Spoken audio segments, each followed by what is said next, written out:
இந்த பொங்கலுக்கு பூர்விகால Vivo mobile வாங்கி up to 7,000 rupees cashback பெறுங்க.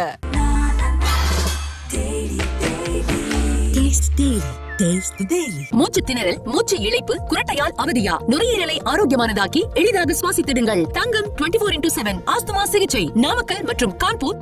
அவர் எந்த புத்தகத்தை படிக்கக்கூடிய நபர் கிடையாது. இப்போ சொல்ல கல்லூரிக்கு கள்ள குடிச்சிட்டு போறாங்க, கல்லூரிக்கு கள்ள குடிச்சிட்டு போகக்கூடிய ஆள்லாம் எங்க படிக்க போறாப்ல. கருத்தியலாக பேசக்கூடிய இடத்து கருத்தியல பதில் சொல்ல தெரியணும். அது இல்லைன்னா கட்டையை தூக்கிட்டு வரக்கூடிய ரவுடித்தனம் தான் பண்ண தெரியும். ரவுடித்தனம் பண்ணணும்னா திரும்ப பண்றதுங்கள பெரிய நேரம் ஆகாது. ஆனால் அதுக்கான ஆட்கள் அல்ல. சீமானே, நீ பேசுற மாதிரி நாங்கெல்லாம் உங்களை பத்தி அவதூறு பேச ஆரம்பிச்சா நிக்க முடியுமா? அவருக்கு ஒரு தமிழ் சாக்காட்ட சொல்லி ஒரு பாட்டில் கோமியத்தை கொண்டு குடிச்சு. ஆனா இன்னைக்கு ஆர்ப்பாட்டம் போராட்டம்னு தொடர்ந்து இப்போ கைதாயிருக்கீங்க. நீங்க இதற்கு பிறகு என்ன மாற்றம் ஏற்படும், என்ன எதிர்பார்க்குறீங்க சீமான்? ஒன்றும் இல்லைங்க, சீமான்ட்டு எந்த மாற்றம் வராது. அவர் யார் காசு கொடுக்குறாங்க அவர் பின்னாடி போவார், யார் அவருக்கு சோறு போடுறாங்களோ அவரை பத்தி பேசுவார்.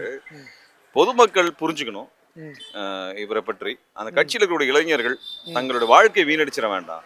ஒரு பொய்யனை நம்பி போக வேண்டாம். எல்லாத்துலயும் போய் பிரபாகரனை பற்றி பேசியது போய், பெரியாரை பற்றி பேசுறது போய், வாயை திறந்தாலே போய். அவர் எந்த புத்தகத்தையும் படிக்கக்கூடிய நபர் கிடையாது. இப்போ சொன்னார் கல்லூரிக்கு கள்ள குடிச்சிட்டு போறான்னு சொல்லி. அவர் தான் சொன்னார் வாயை திறந்து, நம்ம ஒன்றும் சொல்லலை. கல்லூரிக்கு கள்ள குடிச்சிட்டு போகக்கூடிய ஆள்லாம் எங்க படிக்க போறாப்புல. அதனால இந்த மாதிரியான ஒரு கீழ்த்தரமான நபர்களுக்கு பின்னால் அரசியலாக திரண்டு விடாதீர்கள் என்பதுதான் எங்களோட கோரிக்கை. காலையில கையில கொம்பு கயிறு அதெல்லாம் வச்சுட்டு தயாரா இருந்தாங்க. அதெல்லாம் எப்படி பாக்குறீங்க? கருத்தியலாக பேசக்கூடிய இடத்து கருத்தியல பதில் சொல்ல தெரியணும். அது இல்லைன்னா கட்டையை தூக்கிட்டு வரக்கூடிய ரவுடித்தனம் தான் பண்ண தெரியும். ரவுடித்தனம் பண்ணணும்னா திரும்ப பண்றதுங்கள பெரிய நேரம் ஆகாது. ஆனால் அதுக்கான ஆட்கள் அல்ல நாங்க. அதுக்காக நாங்க வரல. நீ பேசின கருத்துக்கு ஆதாரம் கூடன்னு கேட்டோம். ஆதாரம் உங்ககிட்ட இல்ல.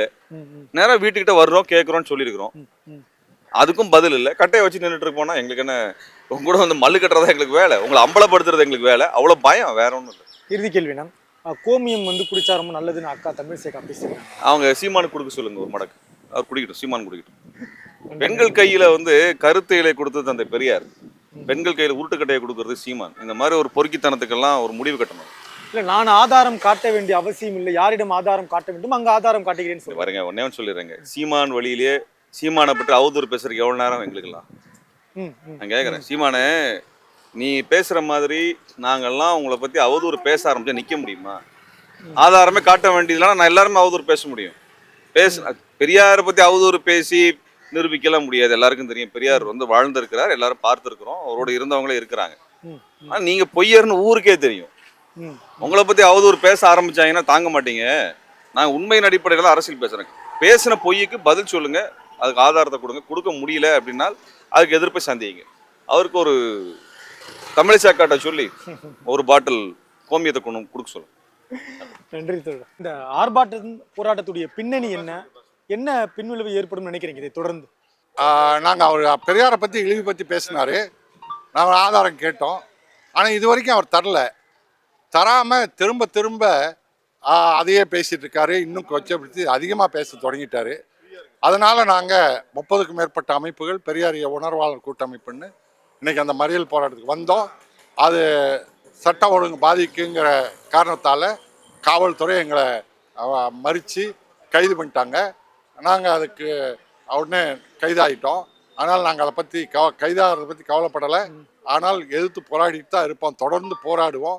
இப்போ அடுத்து ஈரோட்டுக்கு போராடு தேர்தலுக்கு அங்கே போய் அவரு அந்த டெபாசிட் வாங்காமல் அங்கே தடுக்கிற வேலை எங்கள் வேலை. அடுத்து தொடர்ந்து பெரியாரை இலக்காக வைத்து பயணிப்பதுடைய நோக்கம் என்ன? சீமான் மாதிரியான ஆட்கள் சீமான் ஒரு முந்தி பார்த்தீங்கன்னா அந்த வண்டியில் வச்சு ஜோசிகாரனெல்லாம் ரஜினியோட படம், கலைஞரோட படம், கமலோட படம், இவங்க பக்கத்தில் இருக்கிற மாதிரி ஜோசிகாரெல்லாம் படம் வச்சுருப்பான், வண்டி சுற்றி வச்சுருப்பான்.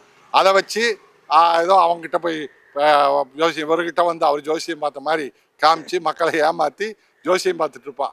அந்த மாதிரி சீமான் பிரபாகரனோடு இருக்கிற மாதிரி ஒரு செட் பண்ணி அது போலியான படம் இப்போ அம்பலத்துக்கு வந்துருச்சு. அந்த மாதிரி அந்த ஜோசிகார மாதிரி இவர் ஒரு தொழில் ஆரம்பித்தார்.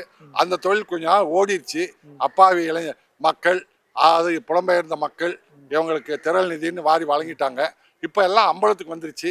இனி அது குறைஞ்சி போச்சுன்ன உடனே இப்போ சங்கிகளுக்கு அடியாள போயிருக்காரு, சங்கிகளுக்கு ஊதுகொள்ளா போயிருக்காரு. அவங்க தரக்கூடிய எலும்பு துண்டுக்காக இப்போ இந்த தொழில் ஆரம்பிச்சிருக்காரு. ஆனால் எங்களுக்கு நாங்கள் ஒன்று சொல்லிக்கிறோம், அவர் பெரியாரை தொட்டு பேசி தான் வந்தார். அப்போ பெரியாரை பற்றி உண்மையை பேசினார், நாங்கள் ஆதரித்தோம். பெரியார் மேடையில தான் வந்தார். அவர் இப்போ பெரியார் தொட்டு தான் அழியிறார். இந்த பொங்கலுக்கு பூர்விகால விவோ மொபைல் வாங்கி அப் டு 7000 rupees கேஷ்பேக் பெறுங்க.